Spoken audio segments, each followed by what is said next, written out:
Lost in Transportation, un podcast sur les usages de la mobilité, présenté par Nicolas Louvet et toute l'équipe Cité.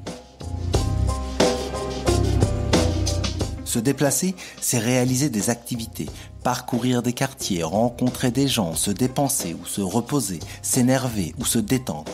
La mobilité donne vie à nos villes. Pourquoi et comment se déplace-t-on ? Comment les pratiques de mobilité changent-elles avec la ville et la ville avec les nouvelles mobilités ? C'est ce dont nous discuterons dans Lost in Transportation, le podcast Cité qui parle des usages pour comprendre la pratique et la fabrique des territoires. Nous retrouvons aujourd'hui notre série consacrée au mode en free-floating. Nous avions entamé la discussion en revenant sur l'épopée du vétéran des modes partagés, Vélib, qui, subsistant à de sacrés accros, a assisté au boom et crack de la première génération de vélos en free-floating. Puis, dans un deuxième épisode, nous avons décrypté le récent déferlement de trottinettes électriques sans station dans les rues de nombreuses villes et le spectaculaire engouement des citadins pour cet objet à la fois efficace et ludique. Ces deux épisodes nous laissent avec l'impression que le développement du free-floating ressemble à un feuilleton haletant avec des rebondissements imprévisibles, des alliances volatiles et des fins dramatiques. À première vue, les multiples protagonistes de cette saga semblent se livrer à une concurrence féroce pour vivre des histoires d'amour souvent passionnelles, mais aussi éphémères avec les citadins. Dans certaines villes, outre les trottinettes et les vélos, on s'est aussi habitué à voir un autre mode urbain classique se faufiler entre les voitures et flotter librement dans les rues.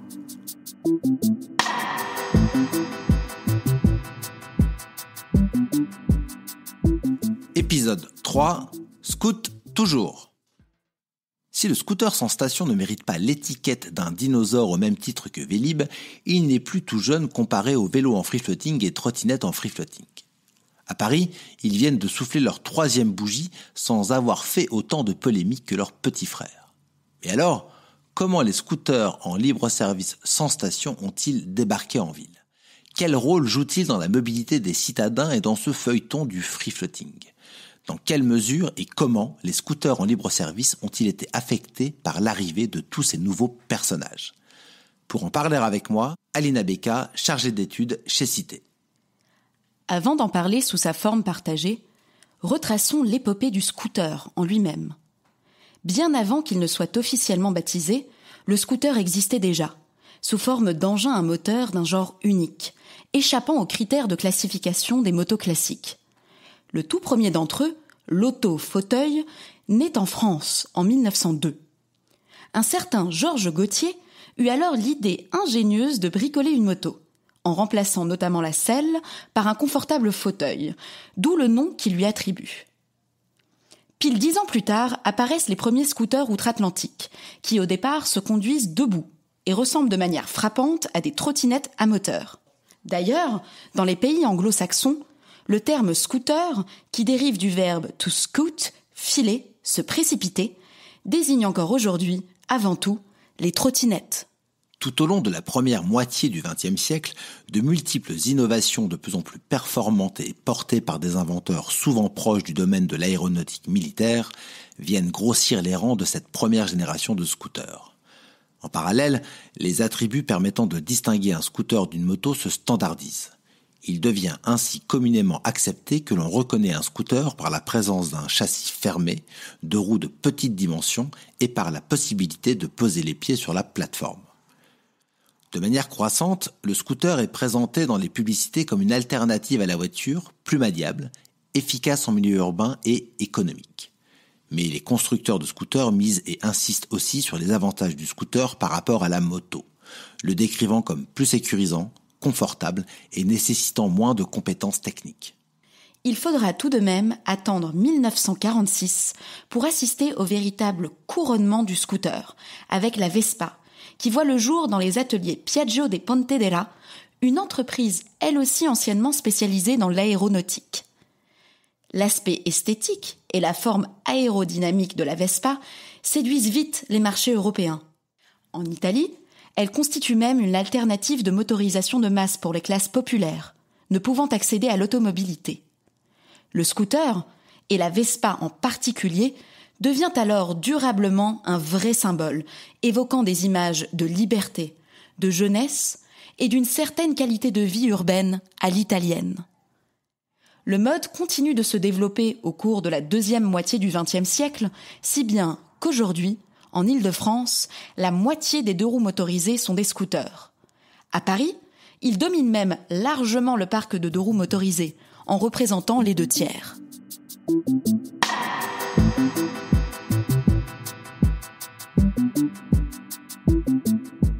Par ses caractéristiques et les imaginaires associés, le scooter s'est imposé comme un mode urbain par excellence. Il n'est alors pas surprenant qu'il n'ait pas échappé au développement massif du free-floating dans de nombreuses villes, notamment françaises. Prenons le cas de Paris. L'entreprise Mober a été la première à proposer 5 scooters électriques partagés au début de l'année 2016, avant de rendre le bilan peu de temps après. En parallèle, Cityscoot lance son service de scooter électrique en free-floating en 2016, bientôt concurrencé par Coop, filiale de l'allemand Bosch, à partir de 2017. Coop a annoncé le 26 novembre dernier qu'il retirait ses quelques 2200 véhicules de la capitale française, un arrêt d'ailleurs annoncé également dans les autres villes européennes où il opérait. Cityscoot est désormais l'unique offre de scooters en partage à Paris. Leurs utilisateurs de scooters en free-floating partagent quelque chose d'unique, qui mérite d'être souligné. À Paris, ce sont essentiellement à 90% des hommes. Et les 2 études que Cité a menées auprès des utilisateurs de Cityscoot, à 2 intervalles, en 2017 et en 2019, ont montré que cette part n'a pas bougé. Il est vrai que les nouveaux modes partagés ont tendance à être d'abord adoptés en majorité par des hommes. Mais pour les autres nouveaux services de mobilité, le ratio initial se situe plutôt autour de 60% d'hommes pour 40% de femmes, cet écart se réduisant avec le temps. Le cas du scooter en partage est donc unique, non seulement par ce déséquilibre très important, mais aussi par sa stabilité dans le temps. Cette spécificité du scooter en free-floating, le fait que ce symptôme de surreprésentation masculine des premiers jours soit particulièrement sévère et chronique, découle du mode en lui-même.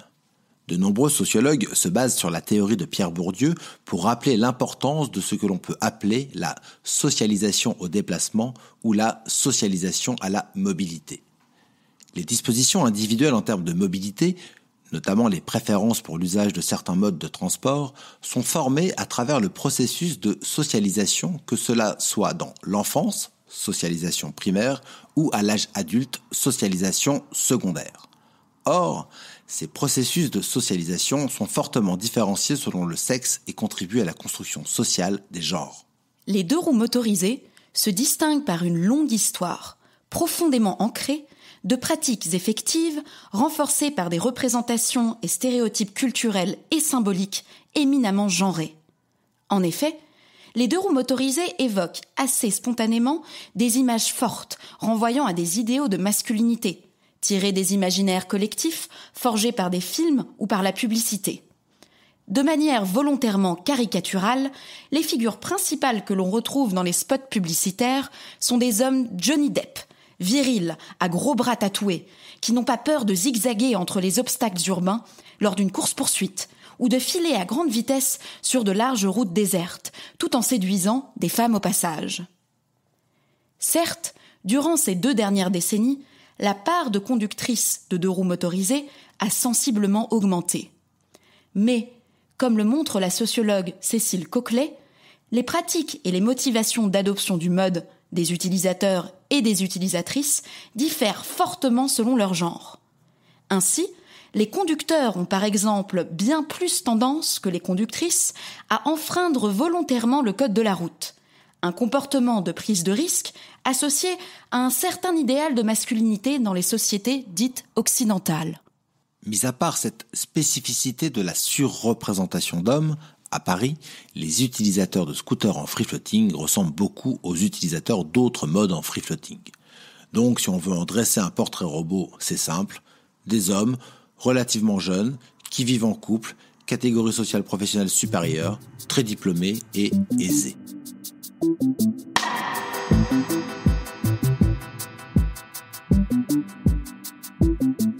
comme évoqué en introduction du podcast, le scooter flotte déjà depuis 3 ans dans les rues parisiennes, ce qui revient à une éternité dans le monde du free-floating. On peut donc se poser la question d'éventuelles transformations dans le profil des utilisateurs.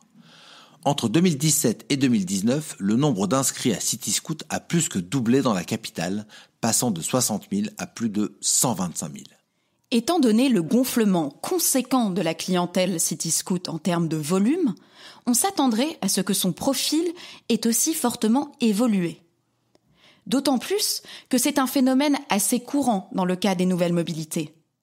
La massification, même relative, d'un service sur un territoire s'accompagne généralement d'une diversification sociale de ses utilisateurs.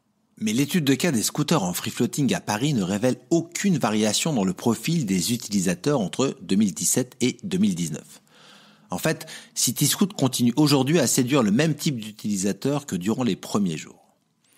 Il reste à savoir si les pratiques de mobilité sont elles aussi restées stables, surtout avec tout ce qu'il s'est passé à Paris depuis 2017. L'afflux de trottinettes, la perte de vitesse de Vélib, les tribulations des vélos en free-floating et la chute d'Autolib. Pourtant, aussi étonnant que ça puisse paraître, les pratiques se sont elles aussi essentiellement maintenues. En 2019, l'ensemble des clients Cityscoot utilisent le service à une fréquence élevée, sensiblement équivalente à celle observée en 2017. On peut en déduire que les utilisateurs récemment inscrits ont recours au service autant que les pionniers. Individuellement aussi, les utilisateurs pionniers ont aujourd'hui encore recours au service autant que durant les premiers jours. Donc, en termes de fréquence d'utilisation, tous les voyants sont au vert. Cette stabilité dans la fréquence d'usage contraste avec les tendances observées pour d'autres modes partagés, pour lesquels une phase initiale de lune de miel et un usage réflexe de l'offre laissent place à un léger désenchantement et un recours plus modéré au service. Cette constance dans les pratiques du scooter partagé est tout à fait surprenante, d'autant plus qu'elle concerne aussi les motifs, les temporalités, la durée des déplacements. Tout est resté très stable. Les seules choses qui ont vraiment changé, c'est la satisfaction des utilisateurs qui n'a fait qu'augmenter sur tous les aspects de Cityscoot. En 2017, Cityscoot avait un point faible majeur, la disponibilité des scooters. Mais puisque le nombre de scooters a doublé depuis, le temps d'accès médian à un véhicule est passé de 5 à 3 minutes, ce qui a augmenté considérablement la satisfaction des utilisateurs. Bref, la relation entre les scooters partagés et ses utilisateurs est au beau fixe et semble même se renforcer.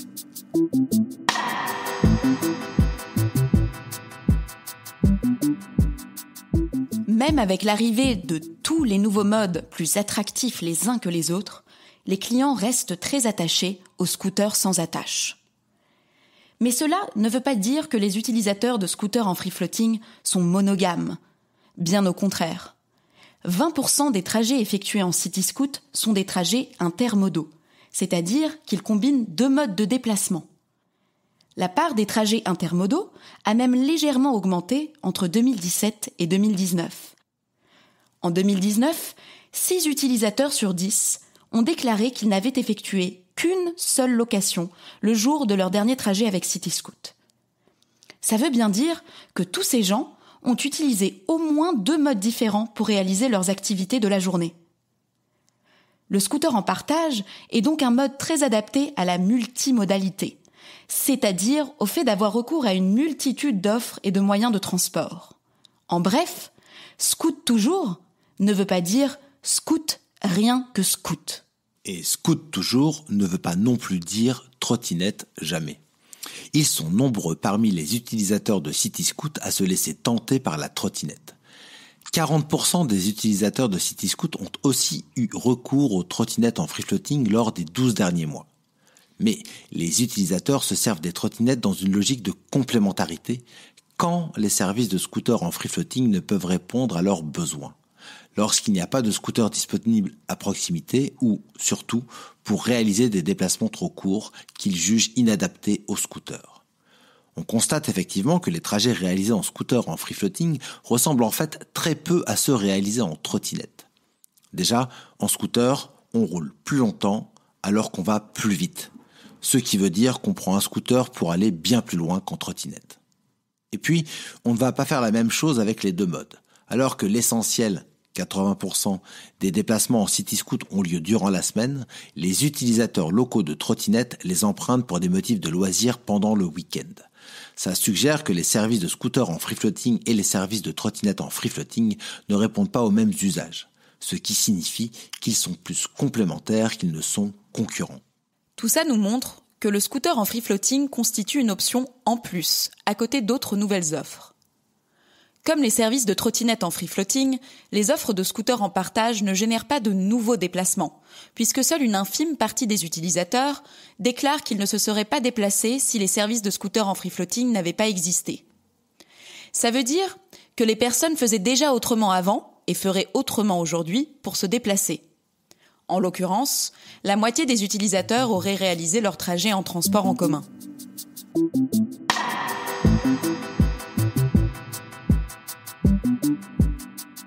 Tout comme la trottinette, le scooter offre à ses utilisateurs une expérience premium, en empruntant un mode qu'ils jugent plus direct, rapide mais aussi plus agréable que les transports en commun. Ça ne veut pas dire qu'ils arrêtent entièrement de les prendre. Parmi les utilisateurs qui choisissent de conduire un CityScoot au lieu de prendre le RER, le métro ou le bus, 60% sont abonnés au transport en commun. Une part très importante puisqu'en Île-de-France, seuls 38% des individus âgés de plus de 18 ans le sont. Les scooters partagés donnent alors la possibilité à ces personnes en majorité aisées et cadres d'échapper de temps en temps aux contraintes des transports en commun pour lesquels ils continuent néanmoins à payer. Outre les transports en commun, le scooter a aussi des plus par rapport à la trottinette en free-floating pour les utilisateurs.